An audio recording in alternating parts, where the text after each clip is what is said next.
다른 부품 업체들 중에 좀 유망하게 보시는. 저희는 참고로 주가가 어저께 50% 올랐습니다. 샀어야 되는데. 보통 예측가들은 항상 틀려옵니다. 아마 증설을 할 거예요. GV80, GV70 지금 캐파로는 부족합니다.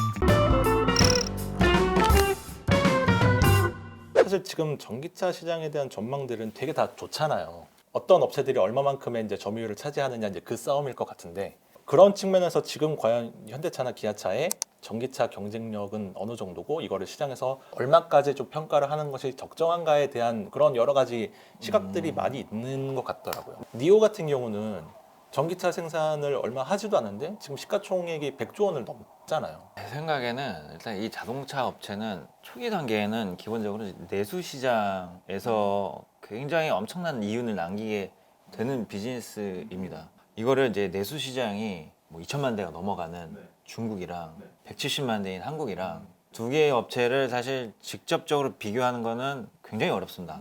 일단은 이제 니오는 순수 전기차 업체죠. 그래서 현대차는 내연기관 비중이 아직까지 이제 꽤 많은 편이죠. 예, 그래서 이 내연기관에 대한 그 밸류에이션 디스카운트가 클 수밖에 없습니다.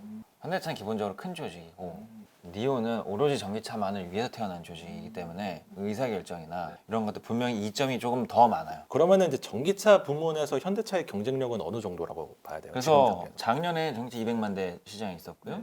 그중에서 테슬라 25% 마켓시어 했고 현대기아차는 이제 10% 했습니다. 마켓시어. 현재 3등 안에 들어가는 거예요. 그래서 지금까지의 밸류에이션도 지금 현대차 이제 50조 넘어가고 있는데 여기서 이제 나오고 있는 경쟁력이 좀 이제 일부 있다고 보여지고 올해 이제 EGMP부터 이제 나오는 아이오닉 5나 뭐 이제 기아차나 이제 800V 배터리를 사용합니다. 충전 시간이 짧아져요.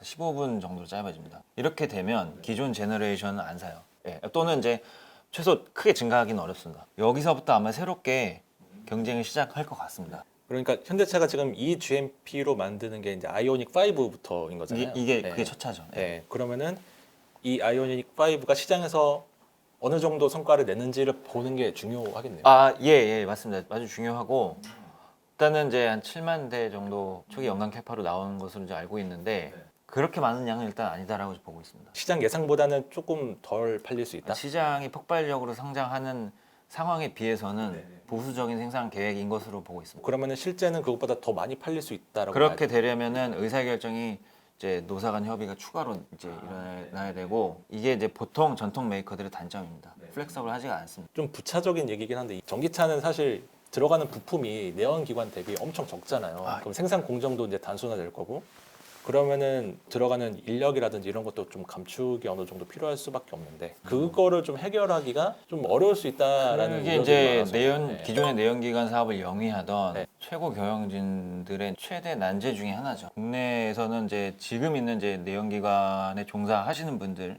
예를 들면 뭐 엔진 자체 생산하지 않습니까? 이런 이제 인적 자원들을 어떻게 잘 슬기롭게 배분할 수 있느냐 이런 것들이 내부적으로 진전을 이뤄야 한다고 저는 생각을 하고요. 분명히 방법은 있습니다. 근데 사실 투자자분들이 가장 궁금한 건 그래서 이제 현대차, 기아차 주가는 어디까지 오를 수 있느냐는 걸 것 같아요. 그쵸. 그러니까 혹시라도 지금 어느 정도 좀 생각하고 계시는 적정 수준의 주가다라고 하는 게 있다면. 목표 주가를 이제 막뭐 100만 원 뭐 이렇게 얘기를 하기는 사실 조금 부담스럽고 방향성은 좀 이제 얘기를 해보는 게 좀 좋을 것 같아요. 특히 현대차는 일단 놓고 봤을 때는 두 가지 활로가 있습니다. 제네시스랑 전기차 두 개 있습니다. 둘이 연동되어 있습니다. 제네시스를 지금 일단 내연기관으로 개발을 했어요. 그래서 이걸로 브랜드를 구축을 해야 됩니다. 근데 제네시스가 지금 팔고 있는 지역이 일단 한국이요. 한국은 잘 팔립니다. 근데 이거 가지고는 기업 가치가 올라가기 굉장히 힘듭니다. 그 다음으로 큰 시장 미국, 유럽, 중국이 있어요. 그 중에서 제네시스가 지금 브랜드라고 해서 정말 이제 딜러 샵이 있는 데들은 미국 한 군데밖에 없습니다. 그래서 유럽이랑 중국의 제네시스가 진출을 해야 되는데 이거를 내부적으로는 내연기관을 집어넣을지 올해 근데 제네시스 전기차가 2개가 나오거든요. 그것부터 집어넣을지 지금 제네시스 근사한 SUV들이 나왔잖아요. GV80 이런 것들을 집어넣을지 이런 이제 단계에 지금 있습니다. 유럽에서 성공을 하고 제네시스가 그다음에 중국에서 성공을 하고 또는 이제 안착을 하고 그 단계가 되면 아마 영업이익률이 많이 올라가 있을 것 같습니다. 그 다음에 이제 아이오닉 시리즈가 있고 올해 상당 부분 진출을 할 것으로 저는 예상을 하고 있는데 사실 성과는 내년부터 나올 겁니다. 제가 생각하기로는 지금 뭐 유럽이랑 중국은 진출을 하긴 하는데 올해 성과가 안 나온다고 제가 말씀드렸잖아요. 성과가 나오는 지역은 이제 미국이어야 합니다. 미국에서 일단 성과가 안 나면 그 다음 단계도 사실 흐지부지예요. 일단은 미국에서 어느 정도 가시적인 성과를 네. 거두고 그 이후에 이제 뭐 유럽이나 중국에서 네. 진출을 해서 거기서 어느 정도 성과가 나온다고 하면은 지금보다 더 오를 여지는 충분하다. 그러려면은 아마 증설을 할 거예요. GV80, GV70 지금 캐팔은 부족합니다. 그런 것들을 이제 하나의 시그널로 이제 볼 수가 있는 것 같습니다. 네. 지금 당장 이런 미래 가치나 이런 거를 반영해서 주가를 산정하기는 조금 부담스러운 수준일 수는 있겠네요. 제네시스가 미국에서 어느 정도 초기 안착한 거에 대한 이제 밸류가 이미 좀 반영된 것 같아요. 왜냐하면 이제 뭐 다른 이제 기사들이 이제 언론에 좀 노출이 되고 이제 애플카 얘기 많이 나왔으니까 아마 그 다음에는 이제 뭐 아이오닉 시리즈 이건 이제 뭐 한 4월부터 출시를 할 거거든요. 그래서 그게 일단은 그 다음 모멘텀이 될 것으로 좀 보고 있습니다. 또 최근에 계속 연이어서 발표하는 게 그 로봇 사업 진출 그리고 뭐 네. 대형 M&A, UAM, 도심항공기라고 하잖아요. 아, 이런 현대차의 신사업 부분에 그렇죠. 대한 가치는 어느 정도로 평가해야 되는지. 일단은 아직까지는 조금 이른 단계라고 생각이 됩니다. 네. 올해 물론 이제 국토부에서 좀 작년보다 조금 더 자세한 버전으로 발표를 할 거예요. 그래서 거기에는 이제 현대자동차가 아마도 이제 생산자와 운영 역할을 하는 이제 주축으로 발표가 될 것 같습니다. 근데 실제로 상업화를 해서 운영을 하게 된 시점은 2027년 정도입니다. 중국에선 이것보다 훨씬 빠르게 진행이 되고 있어요. 네, 그래서 이항이라는 업체 혹시 네. 들어보셨나요? 이름 들어보고 최근에 네. 서울에서 드론 날렸다는 그게 업체가 11월에 거기서, 네. 국토부 관계자들 분들이 이제 모여서 프로토타입이라고 이제 기억을 하실 수도 있겠지만 이미 상업화가 된 모델이에요. 지금 팔리고 있어요. 예. 참고로 주가는 어저께 50% 올랐습니다. 그런 데를 샀어야 되는데.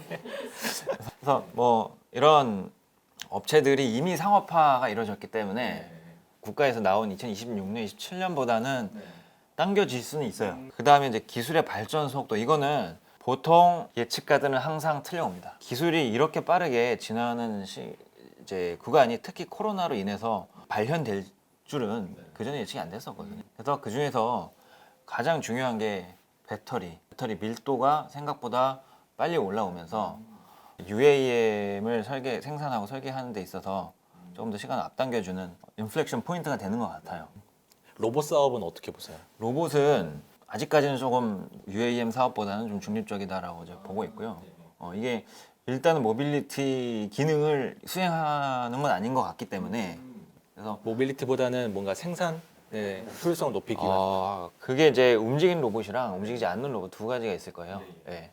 그래서 아마 두 가지를 다 하는 사업인 것 같은데 사실 보스턴 다이내믹스는 이제 조금 더 스터디가 필요합니다. 아직은 이제 막 초기 단계고 네. 뭐 이걸로 이제 자동차와 연관을 짓고 이런 그림은 아직까지 밑그림을 그리는 수준인 것 같습니다.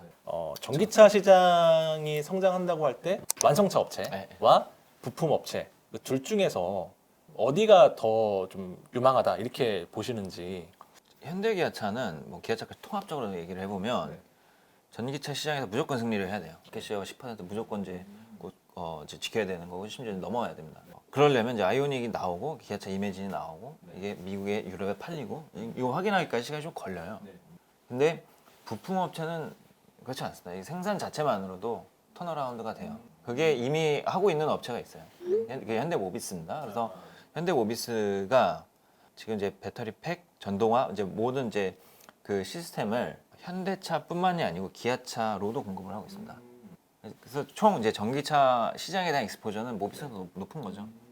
이렇게 봤을 때는 배터리 팩, 부동 모터, 뭐 충전 시스템 이런 부분에 대해서는 이제 모비스가 늘어나는 이제 매출의 폭이 훨씬 더 크다라고 이제 보고 있고 특히 이제 EGMP부터는 이제 현대모비스가 자체적으로 설계한 부동 전동화 부품들이 들어가기 시작합니다. 이유는 남길 수 있는 형태로 매출이 발생하게 될 거고요. 이제 현대 위아 같은 경우는 내연기관에 대한 이제 사업만 해왔어요. 그래서 PBR이 굉장히 좀 지금까지 낮게 받아왔었던 이유 중에 하나다라고 이제 보고 있는데 앞으로의 역할은 그렇지 않을 것 같습니다. 그래서 이제 열 관리 모듈 그래서 전기 자동차에서는 이제 냉각수의 순환 장치가 조금 더 고도화됩니다. 테슬라가 이것을 이제 슈퍼 배터리라는 이름으로 사용하고 있거든요. 가장 업계에서 효율이 높습니다. 그래서 그것과 이제 유사한 타입으로 개발이 됐고 23년부터 EGMP를 공급이 됩니다. 그러면은 현대모비스, 현대위아 말고 다른 부품 업체들 중에 좀 유망하게 보시는 저희는 한온 시스템. 한원 시스템. 네. 여기는 공조랑 열 관리만 하는 회사입니다. 위아는 다른 걸 하다가 이쪽으로 넘어오는 거고요. 여기는 이것만 하는 업체이기 때문에 성장의 궤적이 사실 역시 크죠. 그래서 공조 시스템이라는 게 궁극적으로 전기차에서는 이제 주행 거리를 늘려주는 역할을 합니다. 특히 이제 겨울철에요. 그래서 전기차가 겨울철에는 주행 거리가 생각보다 안 나와요, 사실. 이것을 냉각수를 관리를 해야 되거든요. 열 관리, 통합 열 관리라고 합니다. 지금 독일에는 이런 업체들이 많지가 않아요. 왜냐하면은 대부분 디젤로 개발이 되었기 때문에 전기차에 대한 이제 열 관리 시스템을 하고 있는 부품 업체들이 그렇게 많지가 않습니다. 근데 이제 이 시장이 앞으로 커지게 되면 한원 시스템의 매출도 그에 네, 따라서 이미 수주 잔고가 좀 커질 수 많은 있는. 이제 상황이고, 그다음에 이제 레코드가 사실 다른 업체들보다 좀 우위에 있기 때문에 추가 수주가 되는 속도가 굉장히 빠르죠. 어떻게 보면은 이제 현대 위아는 현대차 그룹 거를 이제 집중적으로 수주하는 회사가 될 거고, 한원 시스템 같은 경우는 정말 이제 글로벌한 업체들이 찾아오는, 왜냐하면은 다른 글로벌 업체들이 현대 위아처럼 이렇게 맡길 데가 없어요. 수직 계열화가 안 되어 있기 때문에. 그러면 현대차 그룹 위주로 납품하는 현대 계열사의 네. 부품 업체와 예. 현대뿐만이 아니고 다른 해외 업체들까지도 다 납품할 수 있는 현대 비계열사 부품 업체 네. 중에서 굳이 고르라면 어디로 가야 되나요? 지금은 특히 올해 또는 이제 내년까지는 현대 그룹 계열사들이 퍼포먼스가 좋을 것으로 예상합니다. 그 이유는 일단은 업황이랑 밸류에이션이죠. 밸류에이션이 일단은 이제 압도적으로 쌉니다. 아 지금 굉장히 저평가 상태다. 네. 네. 굳이 얘기하면 지금 이제 모비스랑 현대 위아죠. 아 모비스가 최근에도 많이 올랐는데 지금도 여전히 저평가다. 뭐 일단 저희는 미래 가치를 보고 방향성을 이제 보는 부분이 사실 밸류에이션 절반 이상이기 때문에 그러면 정리하자면 지금 연구원님이 보시는 이제 부품 업체 중에서 현대 모비스, 현대 위아, 한온 시스템 이 맞아요. 정도를 좀 주의 깊게 보고 네, 계시고 그렇죠. 예, 예. 그 중에서 이제 탑픽 하나 꼽자면 저희는 올해 현대 모비스 가장 현대 좋게 보고 모비스. 있습니다. 예. 부가적으로 약간 지배구조 개편하고도 좀 연관돼 있지 않나요? 근데 제 생각에는 이래요. 이제 뭐 모두의 찬성표를 얻기 위해서는 이 회사의 펀더멘털에 대한 믿음이 주주들에게 이미 이제 전달이 된 상태여야 되거든요. 굳이 이제 현대차 그룹 이제 최고 경영진 입장에서는 이미 사업이 궤도에 내년부터 오를 거다라고 이제 생각이 된다라면, 그게 전망이 되고 있으면은 굳이 서두를 필요는 없다라는 거죠. 한 번 더 했는데 또 실패하면 사실 그 다음은 좀 어렵거든요. 어쨌든 뭐 당장 서두를 필요까지는 없어도 어쨌든 해야 되는 거고 네, 순환 출자 고리는 또 맞습니다. 끊어야 예, 되는 거니까 맞습니다. 모비스를 중심으로 한 이제 수직 계열화가 굉장히 유력한 방안인데 네. 그렇다고 하면은 모비스의 가치는 어떻게 평가를 해야 되나? 보통 지주사들은 많이 할인이 되잖아요.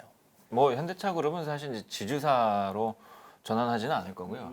예. 그렇게 금융회사를 이제 가지고 있기 때문에 그 말씀하신 부분은 사실 굉장히 중요하기는 한데, 지금 저희가 모비스를 바라봤을 때는 사실 이제 지주사 디스카운트보다는 개별의 사업 가치, 그게 좀 중요한데 상당 부분은 현대차 그룹의 펀더멘털이랑 유사하게 가요. 근데 그 중에서 전동화 사업이라는 부분이 있습니다. 여기서 배터리 팩부터 구동 모터까지 다 해요. 예. 그래서 이 사업에 대한 이제 가치가 앞으로는 이제 재평가될 것으로 보고 있고요. 그래서 이 사업부를 예의주시할 필요가 있습니다. 아직까지 적자입니다. 네, 지금까지 자동차 업종 애널리스트인 이베스트 투자증권의 유지용 연구원님 모시고 자동차 업종의 현황과 전망에 관한 전반적인 얘기를 좀 나눠봤는데요. 최근에 자동차 업종 주가가 많이 올라서 부담스럽기도 하고 또 언제 투자를 해야 될지 또 앞으로 어떻게 성장해 나갈지에 대한 많은 궁금증이 있으셨을 텐데 오늘 영상을 보시고 그런 궁금증들이 많이 해소되셨으면 좋겠습니다. 재밌게 보셨다면 구독과 좋아요도 부탁드립니다. 다음에 또 뵙겠습니다.